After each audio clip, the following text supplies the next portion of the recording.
네, 월요일에 긴급 진단으로 준비했습니다. 자, 주말 사이에 뉴욕 증시가 또 내렸고 오늘 또 공포의 월요일이 되면 어떡하나 하고 저희 긴급 진단을 준비를 했는데요. 먼저 오늘 함께해 주실 분은 자본시장연구원 황세훈 연구위원께서 자리해 주셨습니다. 위원님, 안녕하십니까? 네, 반갑습니다. 네, 어려운 구간에 함께해 주셔서 감사합니다. 네네. 다행히도 오늘 반등이 나옵니다. 네네. 네, 월요일에 좀 안도 한숨 쉬시는 분들이 있는데 이게 어느 정도 진실의 반등인지 그리고 생각만큼 또 강한 반등은 아니다라는 분들이 있고요. 배경이 네네. 어떻습니까? 일단 반등이 나왔다는 것은 굉장히 긍정적으로 평가할 수 있습니다만 그럼에도 불구하고 여전히 이제 추가적인 하락의 가능성은 열어두시는 것이 좋을 것 같습니다. 물론 추가적인 하락의 폭이 클 것 같지는 않아요.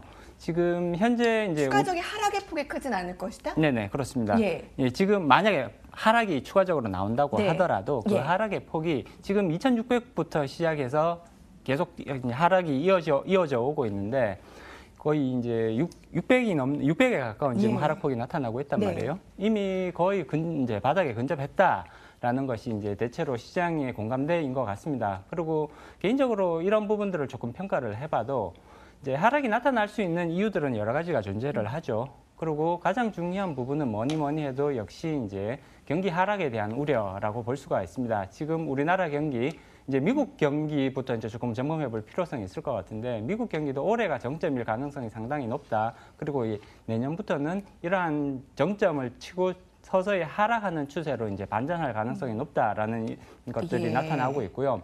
우리나라는 이미 이제 경기 하락이 시작되었다라고 해석을 해줘야 되는 것 같고요. 그리고 내년도 지금 경제 성장률 전망들을 살펴보면 지금 2.7% 수준 정도 될 것으로 예상이 나타나고 있습니다만 실질적으로 시장에서 평가하는 부분들은 2.7%보다 더 떨어질 가능성들이 있다. 자, 그러니까 그 네네. 말씀을 드리려고 하는데 실적과 펀더멘털 경제 성장에서 너무나 회의론이 제기가 되고 있기 때문에 그렇습니다. 그러니까 이게 약세장이 말씀하신 대로 여기서 이미 600포인트가 떨어졌고 하락이 다시 된다라고 해서 크게 하락이 나오지는 않을지 모르겠지만 계속 이러한 약세장이 지속되는 거 아니냐라는 부분. 물론 이제 그런 부분들에 대해서 우려가 있는 것은 사실입니다. 그렇지만 우리가 과거의 경험들을 다시 한번 조금 되짚어 볼 필요성이 있는데요.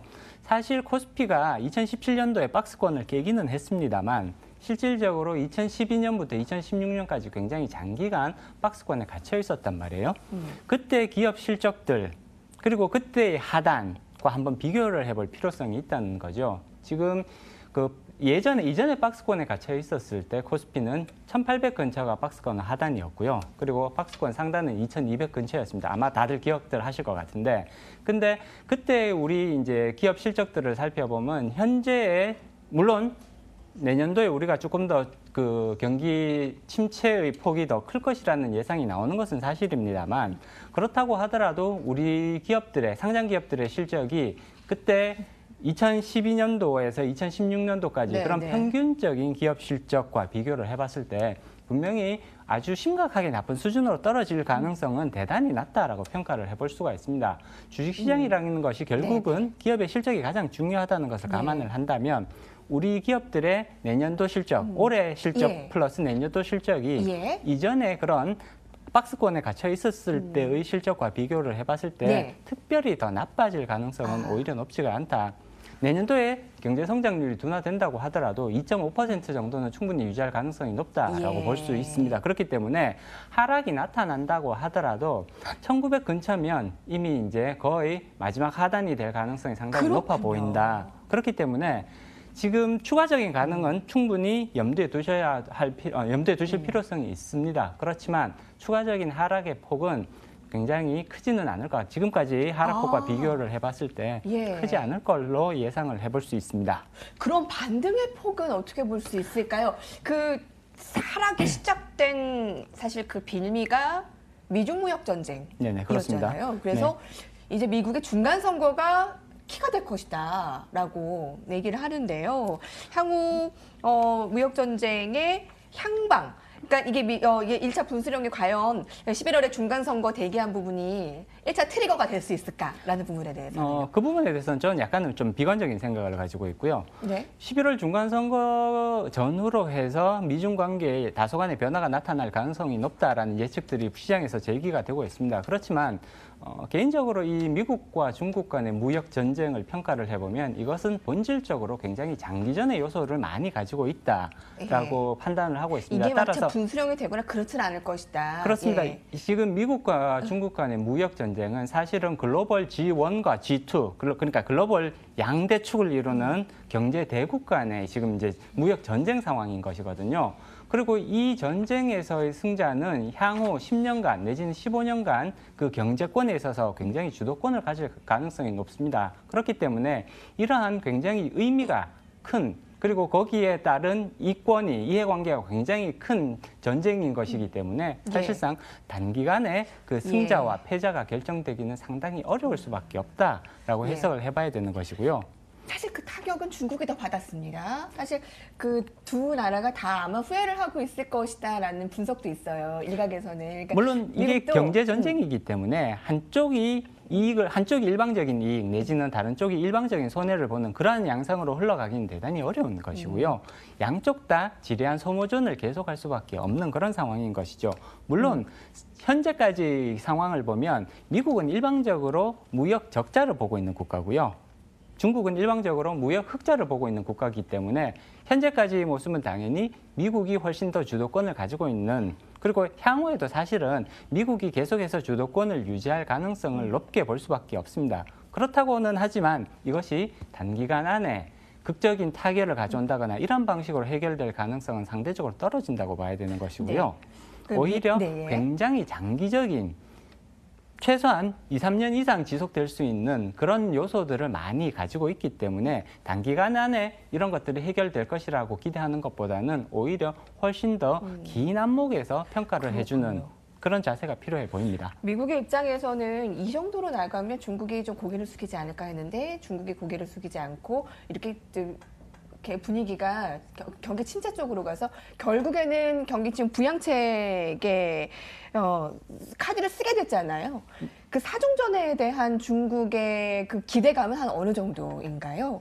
일단 사중전회를 통해서 중국은 다양한 종류의 경기 부양책들을 내놓을 가능성이 높다고 보여집니다. 그리고 가장 중요한 부분은 사실은 이제 지급 준비율을 인하하는 부분, 그리고 기준금리를 인하하는 이 두 가지 이제 정책들을 내놓을 가능성이 점점 더 높아지고 있다고 볼 수 있습니다.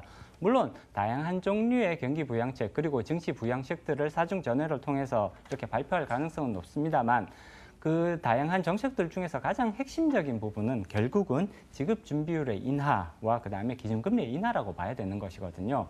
이제 이런 것들이 나타났을 때 중국은 미국과의 그런 이제 무역 전쟁에서 나타나는 그런 부작용들, 실질적으로 시중에서 자금들이 경색이 되고 있고 기업들이 점점 더 자금을 구하기 어려워지는 형국으로 가고 있습니다. 따라서 이런 부분들을 일정 부분 해소시켜줘야 무역 분쟁을 조금 더 계속 이제 끌고 갈 수가 있기 때문에 중국으로서는 이러한 정책적 선택이 아마 불가피하지 않을까라고 예상을 해봐야 되는 것이고요.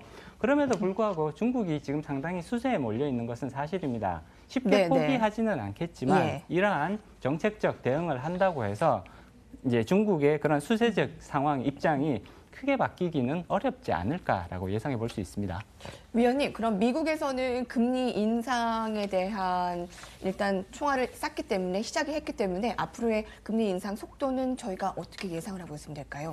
일단 금리 인상 기조는 계속해서 유지될 수밖에 없다라고 예상을 해야 되는 거고요. 가장 중요한 부분은 사실 미국 경기가 계속해서 나홀로 화랑세를 이어갈 수 있느냐 없느냐 이 부분이라고 볼 수가 있습니다. 현재 3분기까지는 굉장히 좋은 모습을 보이고 있고요. 4분기 미국 경기도 계속해서 이러한 강세 흐름이 이어질 가능성이 높다라고 예상이 되고 있습니다.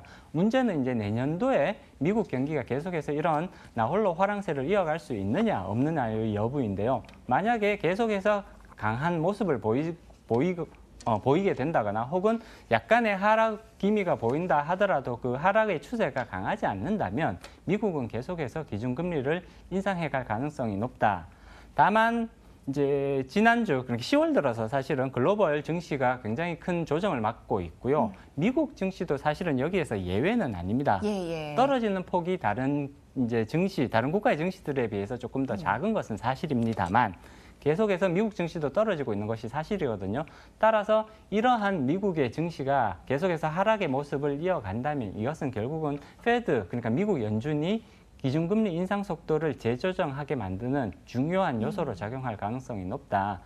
그렇기 때문에 미국 증시가 어떠한 모습을 보이느냐를 조금 더 이렇게 주의 깊게 살펴볼 필요성이 있을 것 같습니다. 말씀하신 대로 미국 경기가 여전히 견고하고 금리 인상 계속 내년까지도 기조를 이어간다면 한국과의 금리 차이는 더 벌어지기 때문에 다음 달에 네네. 한국은행이 울며 겨자 먹기식으로 금리를 올린다면 코스피는 또 한 번의 출렁임이 있을까요?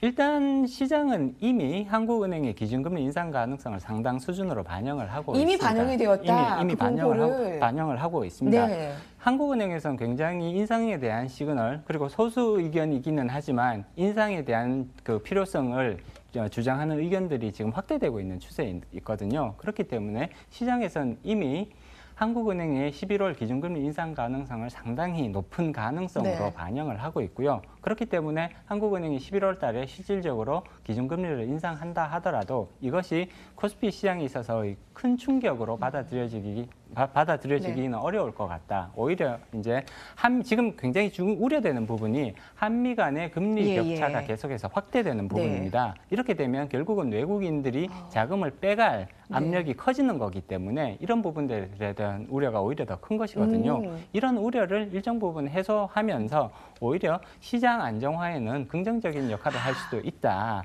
약간 이렇게 관점을 다르게 한번 접근해 볼 수도 있을 것 같습니다. 이미 시장에서는요, 여러분 다음 달에 금리 인상에 대한 공포를 선반영이 되었고 오히려 금리 인상이 되면 외국인 자금 안정화에도 도움이 될 것이다. 마지막 질문을 드릴게요. 네네. 질문이 참 인상적인데요. 이제 대응의 영역을 지나 기도의 영역으로 들어갔다. 자, 이 정도면 앞으로의 전략은 어떻게 세우면 되겠습니까? 그러니까 매도는 이제 아니다라는 의견들이 좀 대다수인 것 같고 지금 어떻습니까? 우리나라의 경제 지금 구조, 그다음에 이제 내년도의 경제 성장률 이런 것들이 사실은 기업 실적에 가장 큰 영향을 미치는 것이고요. 기업 실적이 내년도에 올해보다는 분명히 더 나빠질 가능성이 높습니다만 그 나빠지는 것이 진짜 폭포수처럼 그렇게 떨어지는 그런 형태의 경기 하락이 될 것 같지는 않습니다. 그렇기 때문에 현재의 구간에서 추가적인 하락의 폭은 사실상 그렇게 크지는 않을 것 같다라고 전망해보는 것이 오히려 합리적일 것 같고요. 그렇다면 너무 지나친 그런 공포감에 빠지시는 것보다는 오히려 이제 거의 마무리 근처, 저점 근처에 접근하고 있다. 이러한 이제 판단을 바탕으로 해서 향후 이제 지리한 횡보세가 이어질 가능성은 오히려 더 높다고 볼 수가 있습니다. 따라서 이렇게 주가가 횡보세를 보일 때 어떠한 투자 판단을 내리실지를 그럼 고민해 보시는 이런 부분들이 더 중요하다고 볼 수 있을 것 같습니다. 오늘 긴급진단 굉장히 많은 도움 되셨을 것 같습니다. 월요일에 시작에서 지난주에 공포를 딛고 어떠한 방향으로 이번 주 체크를 해보면 될 것인지 저희가 특집으로 자본시장연구원 항세훈 연구위원께서 직접 나오셔서 도움 말씀 주셨습니다. 위원님 감사합니다. 네, 고맙습니다.